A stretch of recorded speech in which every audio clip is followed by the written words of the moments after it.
Good evening, everyone, and welcome to another round of sound. This is the #1 Cochran Sports Showdown on the eve of the Steelers season. We welcome you inside. We have a lot to get into tonight. We'll talk about the NFL all throughout the first Sunday of their calendar year. We'll also get into the Pitt Panthers, who, believe it or not, are ranked 25th. A little pandemic twist for you there, but we'll talk about what lies ahead for them. But the #1 topic tonight on the #1 Cochran Sports Showdown will be the Steelers in New York, getting set to take on the Giants tomorrow in front of no fans, and what they hope is a very successful season. And here to talk about it is your panel, Rich Walsh over in Studio B. We have Jeff Hathhorn up at the Fan, sports director at 93.7, and Mark Kaboly from The Athletic, and he is at his home. So let's get right into it. And Mark Kaboly, we're going to start with you. Who will silence the critics more this year, Juju Smith-Schuster or James Conner? Well, you know, that's a tough question. I wish you would ask me if it was Ben Roethlisberger in there, because I would have definitely chose him. I think it's going to be Conner. I think Conner has a better opportunity to play 14, 15 games this year. Those injuries, you know, they weren't to the same body part every year, so you can almost, I hate to say that he's injury prone, even though he's missed so many games due to injury. That wasn't the same body part for the most part. I think he's had some bad luck. I think Juju's going to need a lot of help. I think his mind may not be in it midway through the season when Deontay Johnson starts catching about 9, 10 a game and have about double-digit catches. I think Conner has all the talent in the world. And if he's just have the ability to stay healthy for, you know, 3/4, if not, you know, the majority of the season, I think he's definitely a top 10, 15 back, and I think he'll be able to show that this year. Mark, I'm going to disagree with you here. I'm going to go with Juju Smith-Schuster just because of one of the things that you said. Deontay Johnson's going to be the #1 guy, in my opinion. He's going to get a lot of the targets. That's going to free up Juju, who's going to make plays and have a big year and be happy. Eric Ebron's going to take some of those targets, and this is going to free this guy up. I think Juju potentially could have a big year because Deontay Johnson will, and so will Eric Ebron. Yeah, I'm against you, Richie. I'm with Mark on this one. I think it's going to be James Conner. He's the bell cow, which means he's going to get the most opportunities, and he's going to be able to be used out of the backfield. He doesn't really, you know, guys in that room, but he's not really being pushed. He is clear, far and away, their best tailback, and they're going to use him a lot. And if he stays healthy, I think Conner will have the bigger Guys, year. he's never made it through a season. He's never made it through a season healthy. He had a Pro Bowl season a couple of years ago. But he didn't even make it through that season, Bob. But he still, look at his yards per carry and everything in that season. I think people are really quick to come to the conclusion that all of a sudden this guy can't play because he's injury prone. Guys who get injured all the time. In fact, today there were 32 injuries, a lot of soft tissue today, which we're going to get into a little bit later. I'm willing to give him the benefit of the doubt. However, I do agree with you, Rich, that I think Juju Smith-Schuster, everyone seems to think he's just a clown right now, that he's just doing all this stuff on his. I think the guy is highly motivated. I think he's going to have a big year, and I do not think Deontay Johnson will supplant him. I think Juju will get #1.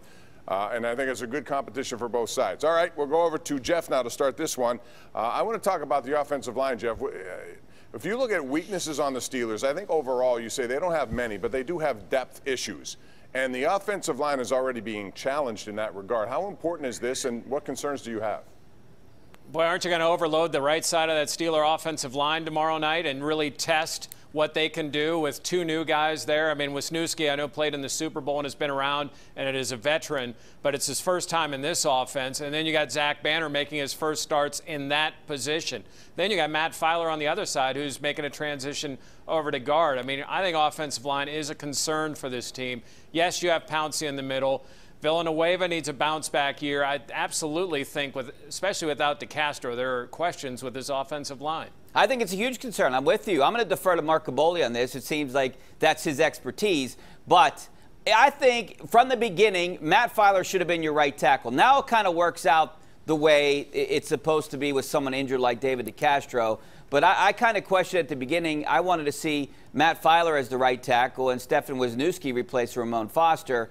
But this is the reason you got Stefan Wisniewski back there. Unfortunately, David DeCastro is hurt, but this is an older offensive line. I think they have something to prove. And now with an injury to David DeCastro, this is going to be something to watch over the next couple weeks. You know, in the salary cap league, I think they're kind of fortunate to have the depth they have on their offensive line. Typically, that's one issue with all teams in the salary cap. You spend the salary cap, you're not going to have a lot of depth in positions.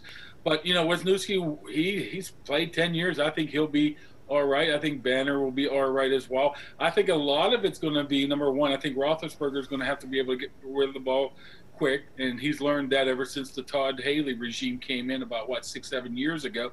And I think some of the schemage, for the lack of a better word, that they're using here will help out the offensive line, because I think the defensive line will be more of a reacting rather than or more than reading than reacting a little bit. So I think that might be part of why that Matt Canada stuff will be seen tomorrow. It's not going to be seen in total. I mean, we'll see a little bit here, a little bit there, but enough to keep it honest. I think it will help those guys out, but it could be way, way worse. I mean, considering where some of these offensive lines in the league are right now. Did you happen to look at Cincinnati today? Yeah, Joe Burrow did. These offensive line could be terrible. He didn't like it. Hey, Rich, I want to ask you something about, you brought up Matt Filer. I want to bring that up because tomorrow is the deadline for the Steelers to sign anyone else. They're not going to do it, apparently. They signed Cam Hayward. They have to concern themselves with the salary cap that will go down next year to start. However, I was a little surprised that Matt Filer didn't sign. Of all the guys on that offensive line, he's the guy who I think really stepped up last year. He's now moved to a different position. I'm sure financially he'd rather be at right tackle because it pays more. Were you surprised they didn't sign him, and do you think he'll be one of their top priorities in the offseason?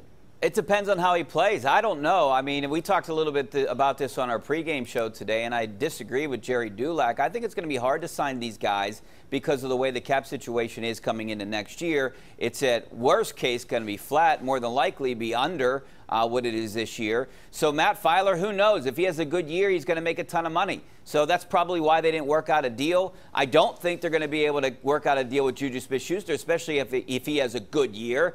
And James Conner, I don't think either. So I think it's going to be tough to sign any one of these guys, especially because your priority is Watt, right?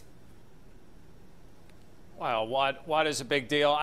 You've seen the last-minute deals every once in a while. Maybe something happens last second, but I don't have a problem with making these guys prove it. Go out on the field, prove that you are the starting left guard and you should be paid well. Prove, if you're James Conner, that you can stay healthy, or Juju, that you can bounce back. I know you're running a risk, but I don't think any of those three players are to the level of Cam Hayward or TJ Watt, and where you have to keep these guys long term. I don't mind that they're going to make them, earn their supper, if you will. I will be shocked if anybody signed between now and tomorrow at this time. And I think Filer, I think what the Steelers are manipulating the situation where come next year, if Kevin Dotson proves to be what he looks like, at least early in camp, he could be plugged in that guard spot. Then all of a sudden you got Matt Filer has a potential to battle with Zach Banner for money. Whoever takes the least amount will be able to come back here and put Chooks on the other side. I mean, it might be a nominal amount of money here, but we see through these early cuts of to get into that 53-man roster, $500,000, $1 million for Dan McCullers, $1 million for Colquitt. It means a lot to them. So they could save a couple bucks by moving Filer to right tackle and saying bye to Zach Banner after this year. They'll do it. So they've got options now. We have a lot to get into. When I come back, I'm going to ask these guys a couple of things. Number one, Dobbins. J.K. Dobbins had 2 touchdowns today. Remember, the Steelers passed on him. We're going to talk about that. And Chase Claypool. We're also going to talk about, is it time to start using the word overrated for Baker Mayfield? Number 1 overall pick. Doesn't look that way so far. We'll get into it next, right here on the number 1 Cochran Sports Showdown, KDKA-TV. The number 1 Cochran Sports Showdown is brought to you by number 1 Cochran. Go one better. And by Highmark Blue Cross Blue Shield. Have a greater hand in your health.